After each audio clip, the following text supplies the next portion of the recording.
Good morning, everyone. This is Jim Chastain with EasyPower. Welcome to our EasyPower Refresher webinar series.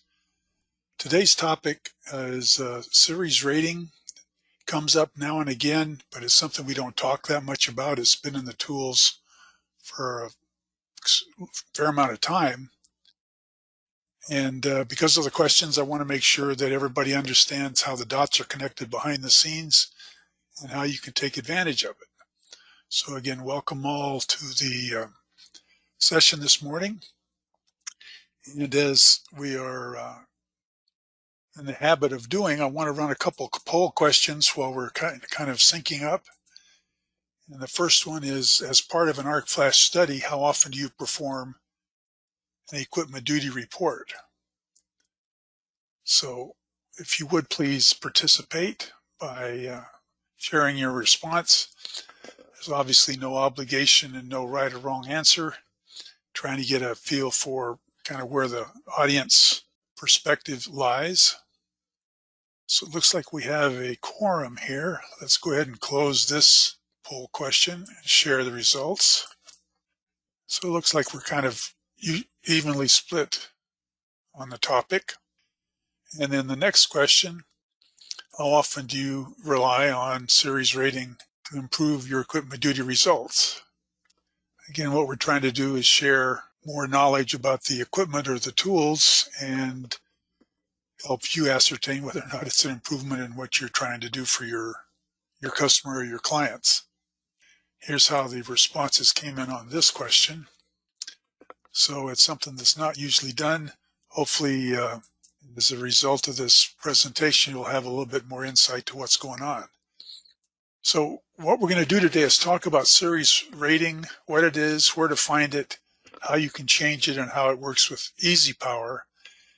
And again, this emphasizes the fact that EasyPower is a tool that utilizes or gives you more capability to understand the inner workings of your system. And as a result, hopefully you get more productivity out of it. So series rating as a topic or as a subject revolves around what we call equipment duty. And that is the ratio between the available fault current and the withstand rating of a device or a bus. Now, one of the primary reasons for running a short circuit analysis when we first do an arc flash study is to verify that in a worst case fault condition, the equipment, the bus work, the protective devices all will withstand that worst case current and operate properly so we can meet the design criteria that the system was originally built around. Now, over time, as equipment ages or gets replaced, there could be some differences as far as the lineup, if you will, and whether or not things can meet the rating, or especially if we've increased capacity or increased the available short circuit in the system. The series rating is, again, the equipment duty can be modified by utilizing a more effective upstream device that can, if you will, protect the downstream elements, downstream protective device in this case, but it's only available, it's only valid if it's been tested by the manufacturer or a lab. So this is not something you just kind of wing around and do on the fly. It's something that can only be done with the backing of test data that normally a manufacturer will take or develops.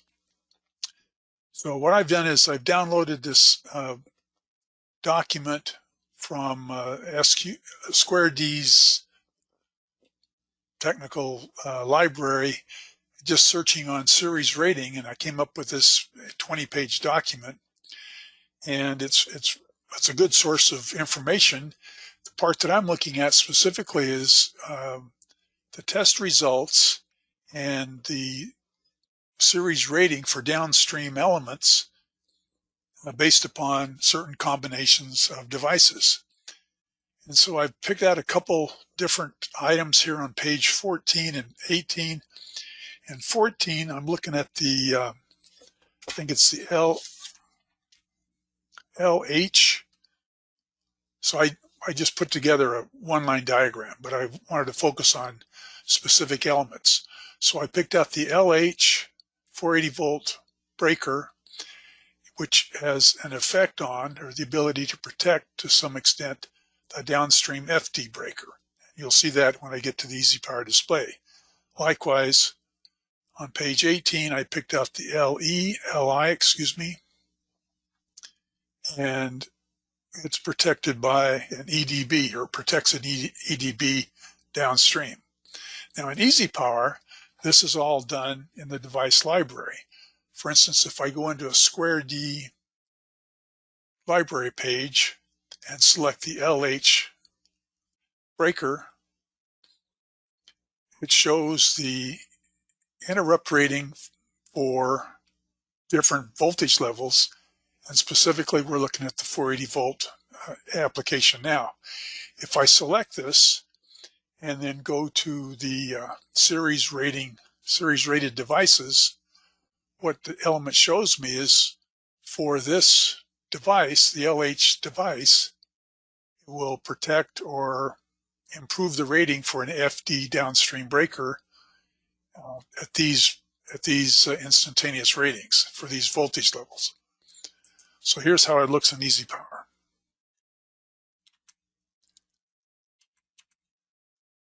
So again, I've drawn a one-line diagram. I've got my LH device set up, and I've gone in and calculated. Again, I like for people to see when I'm making sure by pressing the calculate button, the fact that this came back with an interrupting number means the tool has found the part number of the data sheet in the device library, and we're able to utilize the properties off of that data sheet. And then for the downstream device, I've likewise set it up, looked at the short circuit rating.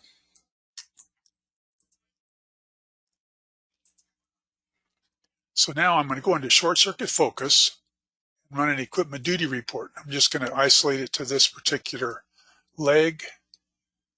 I'm going to fault the buses. What we're looking at is current. So at this upper bus, there's 30,000 amps available. On this lower bus, there's a little over 19,200 amps available. And then my equipment duty icon will show me the respective position, if you will, compared to an arbitrary threshold. In this case, I've set the threshold to be a negative 10%. Now we do that in short circuit options. Under my controls tab, my equipment duty threshold is set at a negative 10%. And the justification there, or the rationale is, I want to see anything that's within 10% of its rating, just as an informational basis. What this shows is a negative 10%, so this breaker is within 10%, but it's still compliant. But a positive 7% means that this is overdutied by at least 7% current. Now this is going to show up on my equipment duty report. And I've got that as part of my report output. And so sure enough, on BL1, we're showing that it's rated for 35,000 amps. And in this particular case, it's being hit with 31,519. So it's within that 10% threshold. However, BL4 is rated for 18,000 amps, and it's being subjected to 19.28 in a worst case situation. So let's go back and see how series rating affects this. If we go back to database edit, I'm going to go down to the FD element. Now in this case, rather than just use the instantaneous trip from the data sheet, I'm going to use the series rating guidelines that are given in the device library. And as I now calculate that, it shows that the interrupt rating is based upon that upstream device being correctly identified with an LH designation. And so if this changes, the new rating may not hold true. But as long as it's the case, then that lower downstream breaker is rated for 35,000 amps. And when I go back to database edit, to short circuit focus, fault the buses. Now, I can still see that this was within 10%, but I get no indication here, which means it does not fall into its 10% range. So if I look at my equipment duty report as a result, I see now we still have the 35,000 amp rating on the upper breaker and the 3159 that's hitting it. And for the lower breaker, we see it's 35,000 amp rating, and it's has plenty of headroom compared to the 19.248 short circuit available fault current and a worst case fault. I've done the same thing on the second side. So let's go back and look at this. Now, as I talk about this, one of the options that we talk about from time to time is, let me kind of back out of this. If I'm in database edit and I position my cursor in an open area and right click, the tool gives me access to the global options. And under the general tab, we talk about these being workflow related and to encourage people to set these up according to their particular preference.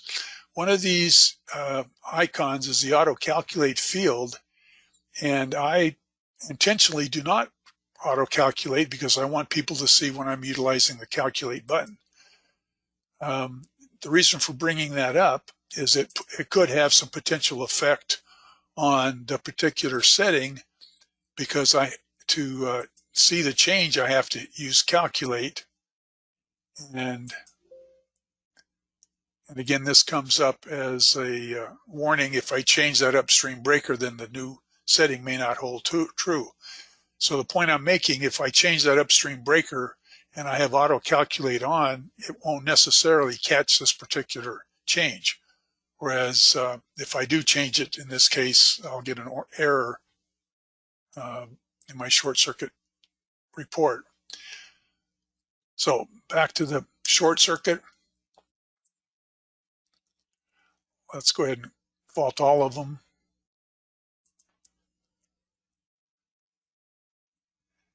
And look at short circuit current. And again, what we're looking at here, fault downstream, is 4,000 amps. And my equipment duty report shows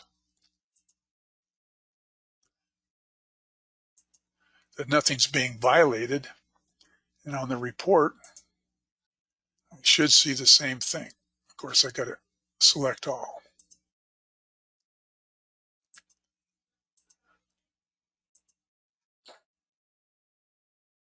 Back to my report.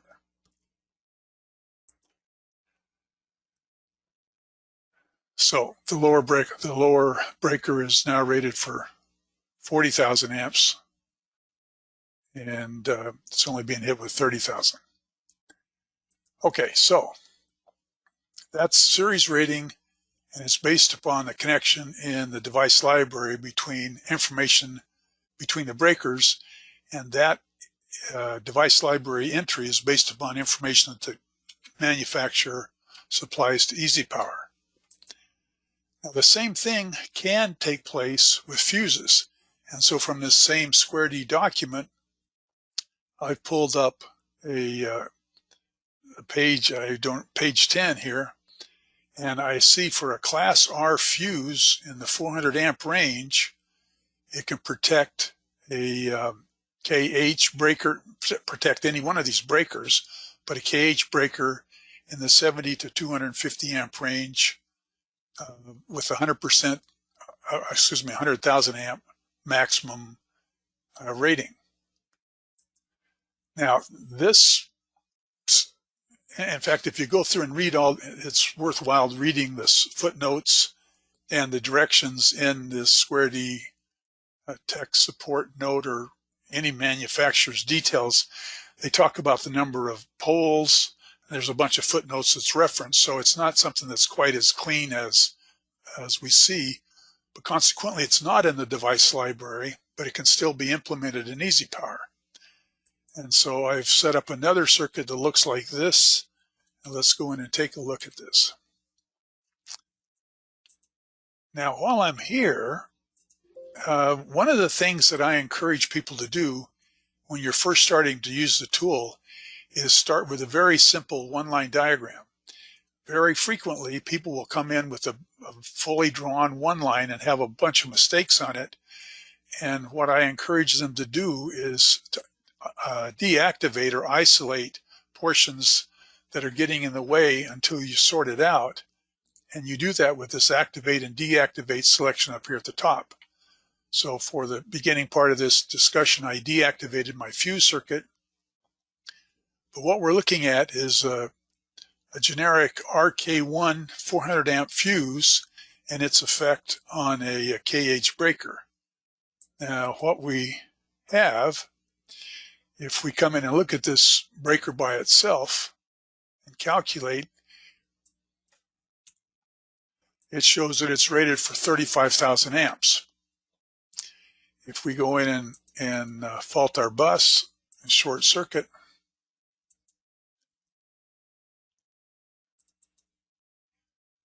we could see that we've overrated this particular breaker by 45%, as we can see by our equipment duty report. So it's rated for 35,000 amps, it's being hit with 50,000. Well, the upstream bus is rated for 200,000 amps, and according to those instructions from the manufacturer's apps note or technical support note, by virtue of this fuse being in the upstream circuit, this series rating for this fuse can be elevated to 100,000 amps. So the way that's done in EasyPower now is when I go back to database edit, short circuit, rather than use calculate, I'm going to manually enter 100,000. Now I do not want to use calculate, and this is where having auto calculate is going to get in the way. So I don't want to use auto calculate here. I'm going to leave it at 100. Go back to short circuit, fault this bus, look at equipment duty. Let's look at current first. We can see we still have the 50,000 amps down here and 1900 up there, and no indications on equipment duty. So if we look at our equipment duty report, we see now that even though the lower breaker now is rated for 100,000 amps, and so it has plenty of headroom in the max current of 50,690. Okay, so pretty straightforward. I think it's very valuable, and I encourage. Now, again, I think it's a little bit bass-ackward to try to go through the device library and sort this out. You're much better off working from the manufacturer's details, manufacturer's technical information, because the only way we can make a change in the device library is to get verified data from the manufacturer. So what we've learned now is that series rating for breakers are based upon manufacturer's test data. EasyPower looks to verify the upstream breaker. Probably don't want to use auto calculate to make sure that the changes hold. And series rating using fuses can be implemented, again, based upon the manufacturer's data, but it has to be manually entered into EasyPower. So let's see if we got any questions. Looks like we got a couple. So the question is, Rolando is asking, if it appears they typically organize the document first by equipment panel type and then by applicable series rating. In Jim's second example, the EDB breaker is allowed to be series rated if it's an NF. So this is another good point, and maybe I overlooked the fine print on the footnotes, but on some they allow the upstream breaker to be either in the same unit, the same panel, or in another panel. And so that's another point that you need to take into account. And Rolando's pointing out that Eaton's series rating is purely based on the breaker. So it's not my interpretation. He's asking a good question. So he's saying that the specifics aren't called out in the square D, whereas they are called out in Eaton to be able to be series rated. My interpretation is to turn to your interpretation of it, because that's where the responsibility is going to lie. And that brings up another point. When you do something like this, make sure you document your reference. And a good place to do that is in the equipment comment section of that particular breaker. Frank is saying, how does customer looking at the duty report know that series rating was used? They don't. Exactly. Thank you. Thanks, Frank. You came up with my suggestion before I could hit it. And that is, it should be commented in now, not just for the client, but also for anybody that's going to follow up on the study, even yourself, to understand what was used the first time you did the study. And then John's asking, can we see the effect changing will have on current limiting, have on fault current? The question is, can we see what effect will changing the fuse to current limiting have on the fault current? The answer is it doesn't. And we actually covered that discussion a couple of weeks ago when we were talking about current limiting fuses and their effect on arc flash. At the time, and the reason that the discussion about current limiting fuses and arc flash has been moved to the annex of 1584. So this is a close relative of that discussion. And in fact, we're not going to see a change in the current, short circuit current, because it's a time-related element when we're talking about current limiting. So thanks for the question, John, but the answer is no. Can we see? And Harold is saying to place a label on the warning panel with the series rated breakers are used. So again, we're not talking about personnel protection. We're talking about equipment protection, and whether or not that needs to be called out on the label is a discussion between you and the client. My sense is it's not really necessary, because it's not going to change. It's not going to change anything that the customer is going to do from outside the panel. All right, appreciate everyone for attending today, and certainly if you got any questions on this, by all means contact tech support or the EasyPower user's manual, or frankly, as important as anything else, the tech support information from the manufacturer. And make sure you check into other tutorials and webinars that are coming up between now and the end of the year. Thank you for attending. Have a good day. Everyone stay safe.